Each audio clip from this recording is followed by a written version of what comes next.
os três céus. O nosso estudo hoje vai abordar os três céus que a Bíblia fala e também nós queremos falar sobre a idolatria de 7 céus. Vamos entender porque você vai ver muito conteúdo na internet, você vai achar muitos e-books por aí, você vai ver vídeos falando de 7 céus e eu quero conversar um pouquinho com vocês referente a isso, de onde vieram essas referências e se verdadeiramente a gente deve fazer doutrina sobre 3 céus ou 7 céus. Fica com a gente que o estudo hoje está incrível. Deus abençoe e bora lá para o estudo.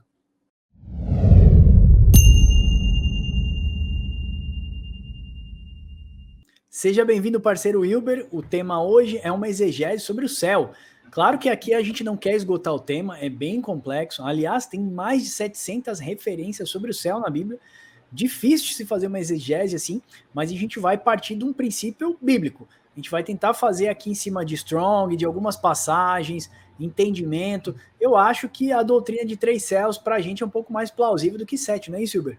Sim, eu concordo. Como você falou, é bem difícil, são várias referências e muitas vezes os termos são usados de maneira intercambiável. Então, a gente acha que o texto está falando do céu superior, mas quando a gente vai no outro texto, fala essa mesma expressão para um outro tipo de céu.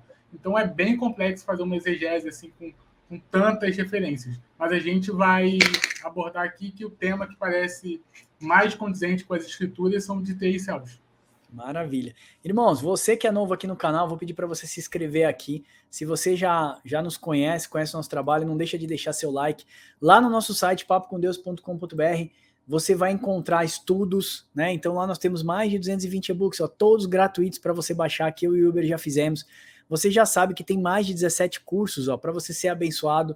E a nossa revista de estudos bíblicos do Papo com Deus, se você não adquiriu, acesse aí papocomdeus.com.br/revista. Vou deixar o link aí para você, papocomdeus.com.br/revista. Adquira sua revista e abençoe o nosso ministério. Você vai ter linha do tempo, mapa mental, ilustrações incríveis que vai facilitar muito o seu entendimento das escrituras. E agora uma grande novidade que eu quero mostrar para vocês, o aplicativo de estudos bíblicos do Papo com Deus. Exatamente, vai aí na sua loja, se você tiver Android, vai lá na Play, você vai procurar Papo, espaço, com, espaço, Deus, né? Papo com Deus, e você vai baixar nosso aplicativo. Olha, irmão, as telas desse aplicativo. Deu bastante trabalho para a gente montar, eu e o Wilber, e ficou incrível. Eu tenho certeza que você vai gostar. O Antônio também ajudou bastante nesse projeto e eu tenho certeza que você vai se edificar. Qual que é a vantagem de eu ter o aplicativo Max? Além de você receber todos os estudos lá dentro, você tem uma nuvem, você vai criar uma conta e aí você não precisa mais baixar e-book. Você vai lá e favorita, vai guardar isso na sua pastinha e vai ficar salvo na sua nuvem lá dentro. Todos os seus dados guardados. E aí você não precisa ficar enchendo a memória do seu celular. Você pode compartilhar isso, é muito legal. Sem dizer que nós vamos fazer muita coisa lá dentro para 2023, fica ligado. Vai ter escola bíblica lá dentro, nós vamos fazer transmissões ao vivo, vamos falar de geopolítica, que a gente não pode falar muitas coisas aqui, às vezes no canal nós vamos falar dentro do aplicativo, vamos fazer transmissões ao vivo lá dentro. E uma coisa bem legal é os descontos, tá? Nós estamos preparando descontos para a revista. Vai sair a revista 2 no final de janeiro de 2023. Nós vamos dar um super desconto para quem adquirir 2 revistas, que é a revista 1 e a revista 2. Nós vamos dar desconto para quem quiser o dicionário do Apocalipse. Eu e o Wilber escrevemos o dicionário do Apocalipse e você adquirindo, você já sabe que você abençoa o nosso ministério. Hoje a gente produz todo o conteúdo gratuito, mais de 220 e-books, mais de 200 cursos online. Para quê? Para abençoar a sua vida. Então quando você compra uma revista e coleciona e é edificado, você ainda abençoa outras pessoas que podem ter todo esse conteúdo gratuito, porque essas plataformas custam muito caro para a gente e a gente não vai medir esforços. Aonde os nossos pés não chegarem, os nossos joelhos dobrados nos levarão. Eu postei isso essa semana no Instagram e foi uma palavra incrível que Deus ministrou no nosso coração. Voltando para o estudo, Wilber. Então, assim, a gente acha muito mais plausível a gente tratar de 3 céus, certo, Wilber? Vamos lá? Já quero dividir a tela com vocês, dizer que aqui na descrição desse vídeo já tem esse e-book que está bem bonito, você pode baixar, e eu quero começar lendo aqui em cima a referência de Salmos 33:6, que diz: pela palavra do Senhor foram feitos os céus, e todos os exércitos deles, pelo espírito da sua boca. Então, irmãos, a Bíblia vai falar sobre o céu, apresentando como um lugar real e afirmando que ele é um lugar de habitação de Deus, nessa questão de Salmos, tá? No entanto, a gente precisa compreender que na Bíblia existe mais de 700 referências sobre céu e céus, ok? Na Bíblia, então, céu no singular e céus no plural. E nem todas essas referências tratam especificamente sobre o céu como morada de Deus. Nós temos pelo menos, tá? O que a gente levantou aqui na Bíblia para você, nós temos a distinção de 3 céus. Que aí eu vou falar, se você tiver referência Strong aí na sua Bíblia, eu vou falar para você fazer uma pesquisa, tá? Que é o céu inferior, que é o Ouronos, o céu intermediário, que é o Mesorônios, e o céu superior, que é o Eporônios, né? Então deixa eu pegar isso aqui melhor para a gente poder ver. Eu vou pegar aqui minha Bíblia Strong, ó. Vou abrir aqui ao vivo para vocês. Vamos lá? Então, eu estou colocando aqui para vocês, ó, a referência do céu inferior, o Ouronos, G3772. Então, vou pegar aqui na minha Strong, G37, já tá aqui, ó, 3772. Ó, arrependei-vos, porque está próximo o reino dos céus. Batizando, saiu logo das águas e disseram, os céus se abriram e houve uma voz. Então, vamos clicar aqui, ó, Ouranos, tá aqui, ó. É uma palavra grega. Então, ele dá uma ideia de lugar elevado, espaço arqueado, firmamento onde todas as coisas são visíveis, que se enxerga, atmosfera, região onde estão as nuvens, onde se formam as tempestades. Então, onde se forma a tempestade é o Ouronos, ok? Vamos pegar o outro aqui, só para a gente... Olha lá, o segundo céu, que é o intermediário, é o Mesorânios, é o Strong 3321. Vamos lá? Aí eu venho aqui no Strong, você já sabe, vem aqui na lupinha. Eu uso a Bíblia Oliver Tree. Ô, Wilber, para quem quiser a Bíblia Oliver Tree, deixa uma referência para eles aqui, ó. Como eu uso referências Strong. Aí você vai aprender como é que eu faço, tá bom? Então vamos lá, vamos pegar aqui a referência Strong no grego 3321. Esse G significa grego, tá? Se a palavra fosse hebraico, você colocaria um H na frente, tá? Então vamos lá. Fiz referência, ó. Então vi uma voz e uma águia do céu voando pelo meio do céu que dizia, com grande voz, ai, ai, ai. Também tem Apocalipse 14:6, ó. Vi outro anjo voando pelo meio do céu. Quando você clica aqui, pega a palavra céu, aí você vai ver, ó, Mesorânima, que é Mesorânios, 3321, tá? Aqui é a questão de fonema só, que tem a flexão. Ponto mais alto do céu, que o sol ocupa ao meio-dia. Opa, caiu aqui, peraí. Onde o sol ocupa ao meio-dia, onde é feito e pode ser visto e ouvido por todos. Ou seja, aqui fica claro para a gente que é regiões celestiais. Então, a primeira região, que é o Ouronos, é onde se formam as nuvens. A segunda região, onde estão os astros, sol, lua, estrelas. E o terceiro lá em cima é o céu superior, chamado de Eporânios. Tá aqui, ó. O céu superior chamado Eporânios, G2032. Fica aí, irmãos, que eu vou explicar por que isso é importante para você, tá bom? A princípio parece ser uma coisa assim que não faz o menor sentido para a gente. Então vamos lá. Então assim, o céu superior é o Eporânios, Strong 2032. Agora eu vou pegar aqui, ó, de novo, o Strong 2032, né? G2032.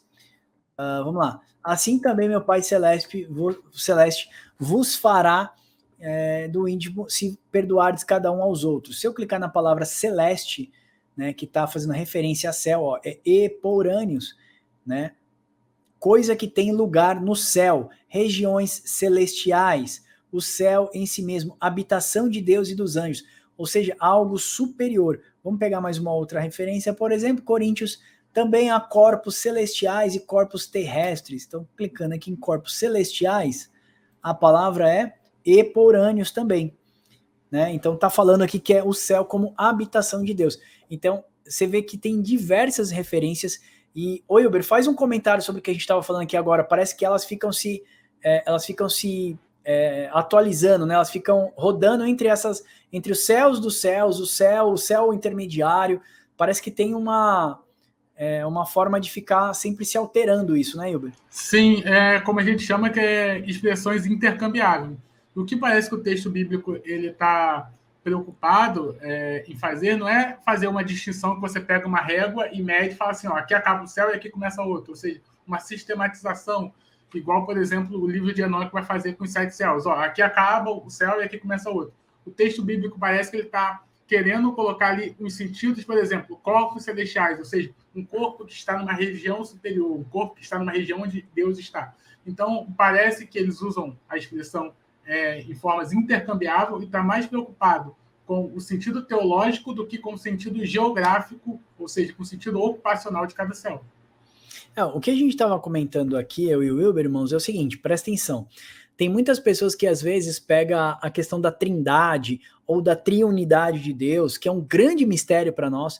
Eu acredito que o nosso cérebro humano não consegue alcançar esse entendimento. A gente não sabe quando acaba o corpo. O corpo a gente consegue entender quando existe a divisão do corpo para a alma, mas da alma para o espírito a gente não consegue entender se existe divisão. É como o céu, a gente olha o céu das nuvens e a gente consegue entender o céu atmosférico. Dá para entender que existe uma separação entre o céu atmosférico e o céu celestial, onde estão o sol, as luas e as estrelas.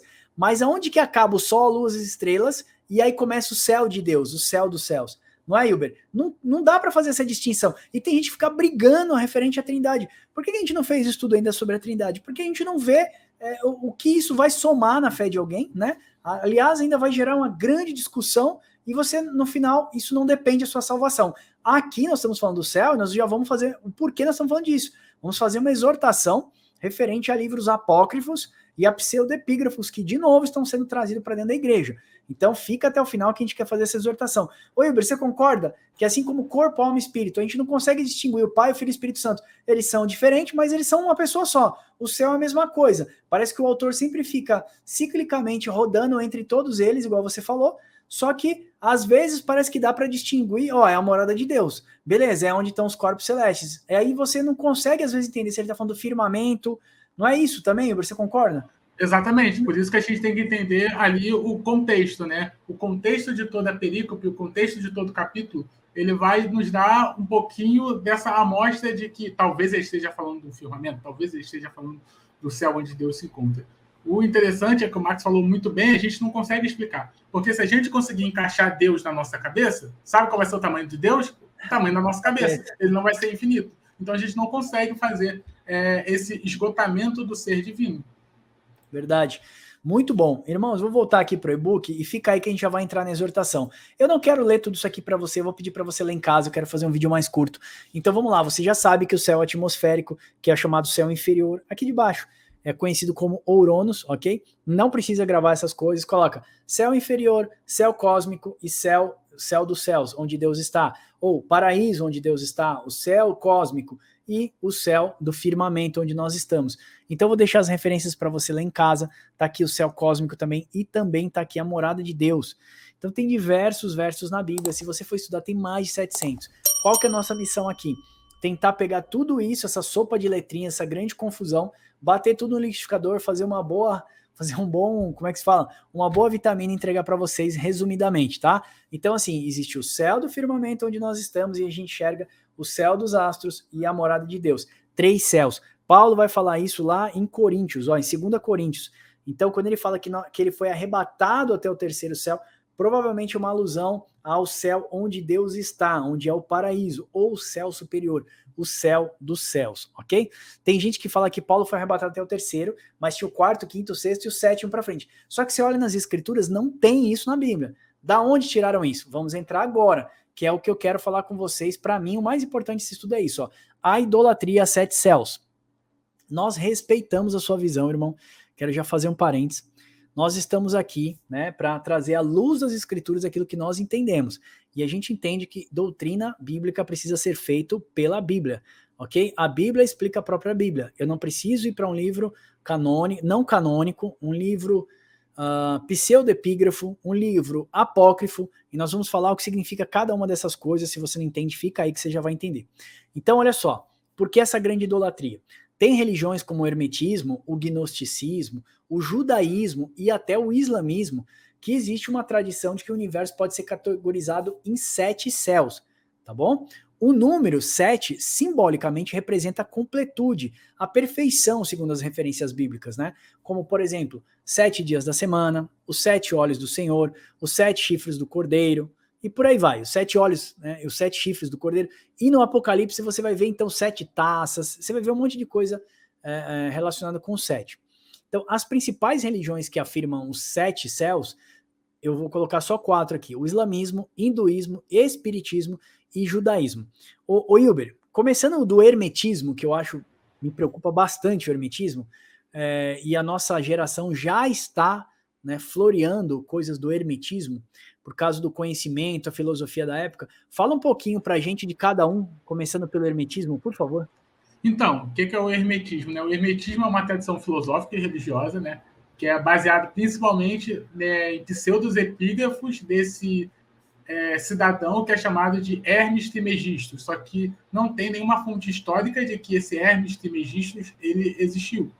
E dentro do hermetismo você tem alguns pontos ali que vão contra o cristianismo, como, por exemplo, os opostos se complementando. Isso não tem no cristianismo. Não existe esses opostos que se complementam. Existe o mal e o bem, e Deus fala: ame o bem e odeie o mal. Então, se colocar isso para dentro da doutrina da igreja, vai ficar complicado.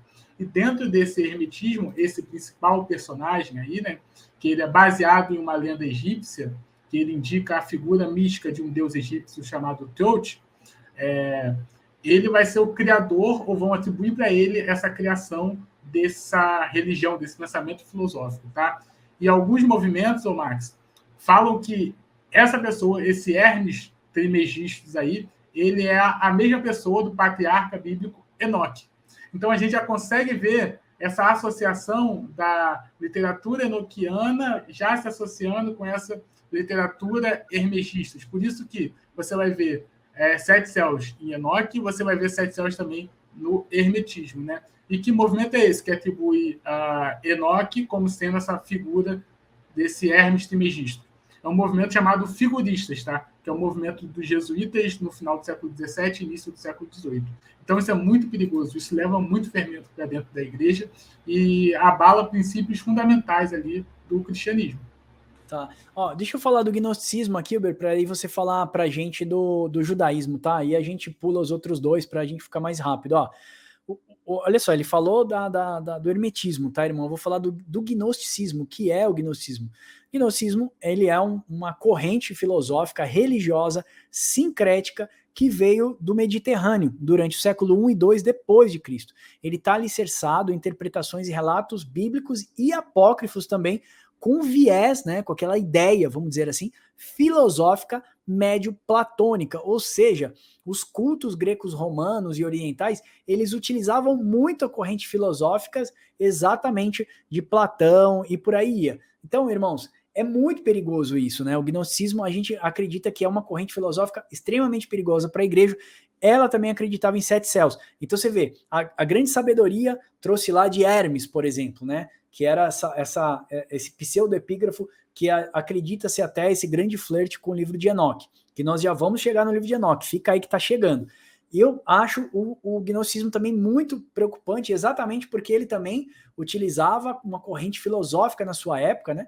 E ele fazia uma mistura de todas, de religião, de culto greco-romano, ia trazendo tudo essa enxurrada de coisa para dentro da igreja.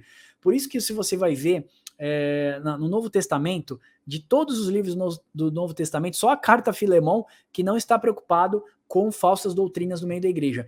Todas as epístolas alertam, cuidado com o gnosticismo. Você vai ver que Judas fala do gnosticismo, Pedro fala do gnosticismo pesado também.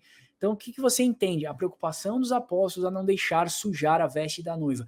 O que é que suja a veste da noiva? Má doutrina, teologia má. Tanto que a gente fala que nós damos boa teologia gratuita, exatamente para quê? Para limpar as vestes da noiva. Aliás, deixa um outro card para eles aqui, se você quiser estudar, procura aí também no YouTube, Vestes Sujas, Papo com Deus. Você vai encontrar o nosso estudo. O que é que limpa as vestes da noiva? Você vai entender isso. Falsa doutrina é uma coisa que precisa ser varrida pelos nossos líderes imediatamente do meio cristão. O gnosticismo é perigoso, o hermetismo é perigoso também. Ô Hilber, fala pra gente então da corrente do judaísmo.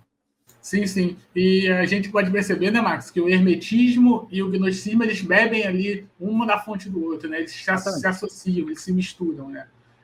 Agora, do judaísmo, né, a gente percebe que essa tradição é bem antiga, né? E o principal ensinamento dessa tradição dos sete céus, ela vem do Talmud, né? Que fala que o universo ele é composto de sete céus.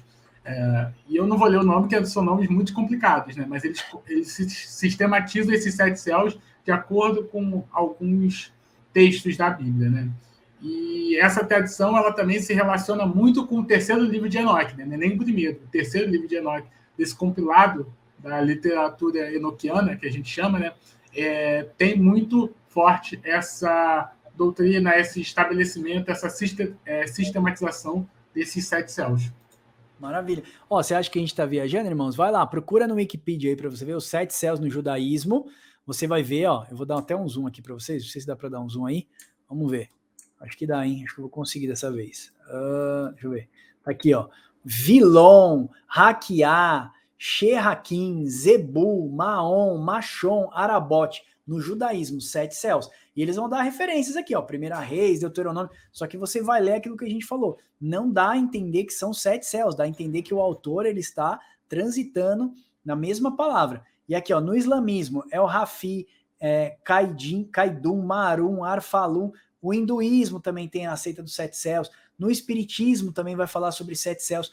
Então a gente acha perigoso flertar com essa questão dos 7 céus, tá bom? Alguma coisa vai mudar na sua salvação referente a isso? Não. Mas a nossa observação está exatamente aqui, tá? Exatamente isso, ó. O livro de Enoque. Nós já fizemos um estudo aqui no canal chamado O Livro de Enoque. Se você quiser, digita Livro de Enoque, espaço Papo com Deus, aí no YouTube. Você vai encontrar o nosso estudo. Senão o Wilber deixa um card aqui para você e você já pode se edificar também. O que acontece com o livro de Enoque, irmãos? Ele é um pseudoepígrafo do livro do mesmo autor que popularizou entre os cristãos a doutrina dos 7 céus. Nós já fizemos um estudo sobre o livro de Enoque aqui no canal, vou pedir para você procurar.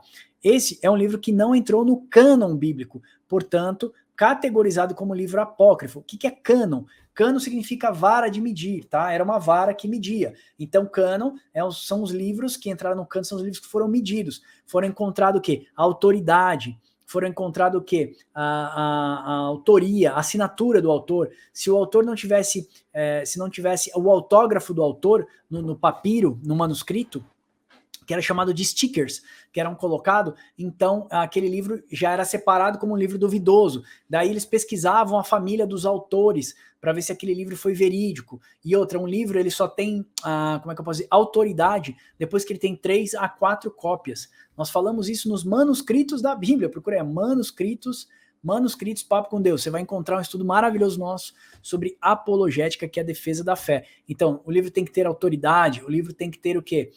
Tem que ter assinatura, o livro tem que ter como é que é o nome daquilo? Autógrafo original, tem que ter os stickers.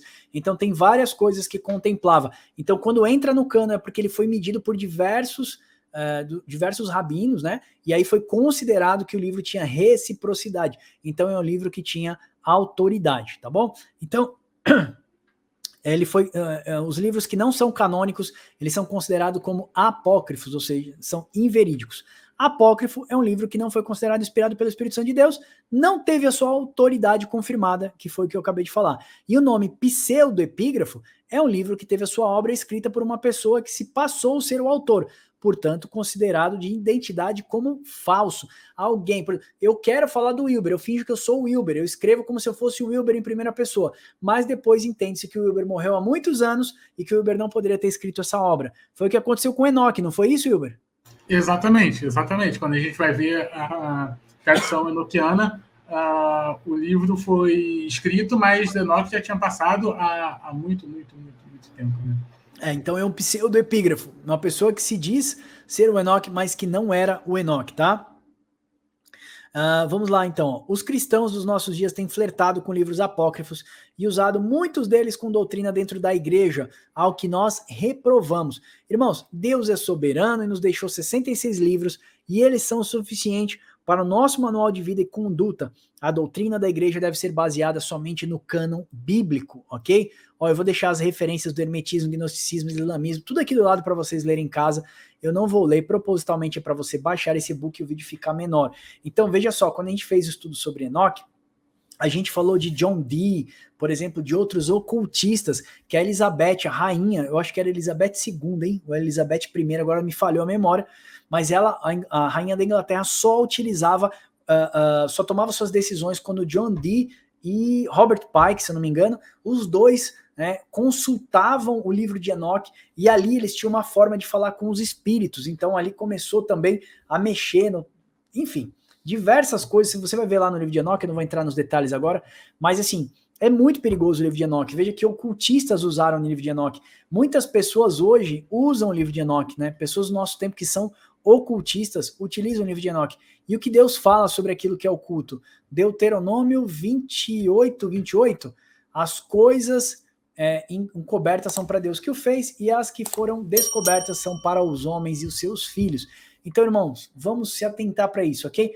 Nós entendemos que existem 3 céus, o céu atmosférico, o céu galáctico, vamos dizer assim, e o céu dos céus, onde o apóstolo Paulo, que foi arrebatado ao 3º céu, ele chama o paraíso de Deus.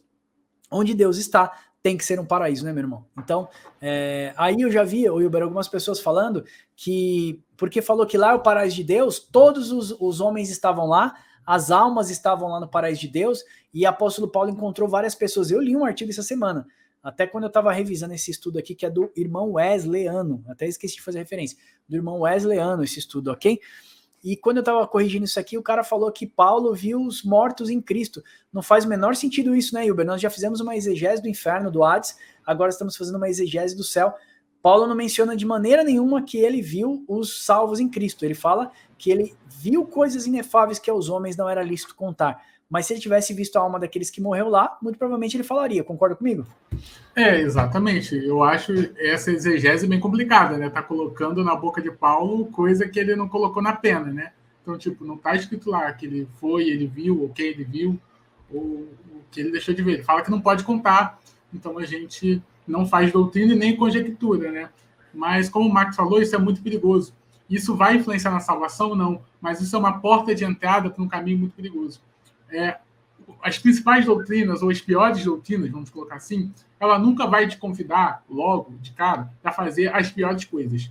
Ela vai te convidar para algo que não vai mostrar que não tem muita importância. Aí você vai e começa a estudar. Aí você estuda os 7 céus, aí você cai em uma outra literatura. Aí você vai, estuda outra literatura. Depois você vai para outra literatura. E aí você começa a se sobrecarregar desses conceitos, desses livros que são gnósticos, que são herméticos, e aí vem o problema. Então, isso é uma porta de entrada. Cuidado com essas portas de entrada.